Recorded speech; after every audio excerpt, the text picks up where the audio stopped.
It is a well-known fact that smoking is bad for you, and I want you to know why. I'm going to show you what it does to you and how you can stop it. I want to show you what it does to your brain as well as your body.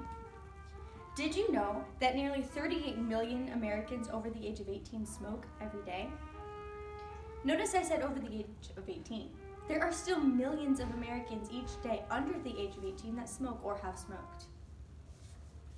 First of all, tobacco use remains to be the single largest preventable cause of death and disease in the United States. So many people know that smoking is bad for you, and so many people still do it. Smoking is a fire that people continue to fuel. For example, cigarette smoking kills more than 480,000 Americans each year. Not to mention that 41,000 of those deaths are from exposure to secondhand smoke. And yet, factories every day still produce thousands of cigarettes. Smoking is a fire that is fueled. In addition, smoking-related illness in the United States costs more than $300 billion every year, including $170 billion in medical costs for adults directly. It's ridiculous.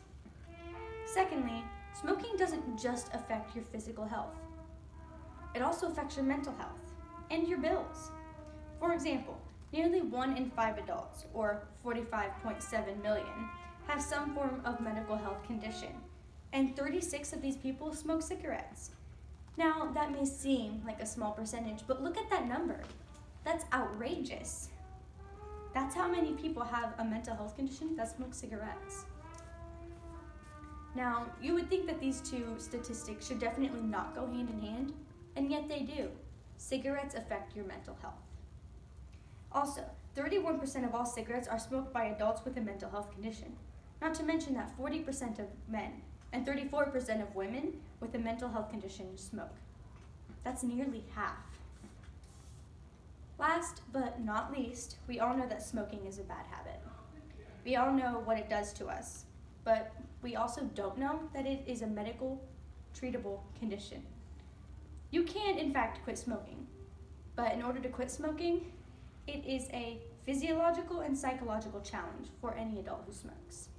There are prevention centers and treatment centers centered all over the United States for alcoholism, drug use, and smoking, or for any type of addiction you might have, because there are more and they are all equally as bad for you.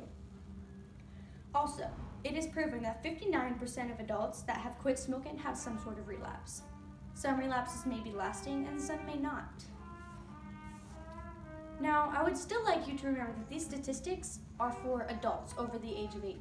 These statistics aren't including all the teenagers that smoke, or vape, or do drugs, or have a mental health condition. It is only the adults, and yet there are still millions of teens that smoke. So remember before you start smoking what it does to your brain, what it does to your bills, and what it does to your body. You should know that it is dangerous. And if you already smoke, you should still know these things. Know that you need to stop. Think of everyone around you when you smoke or before you start smoking. It's just as bad as them as it is for you. You're better off without it.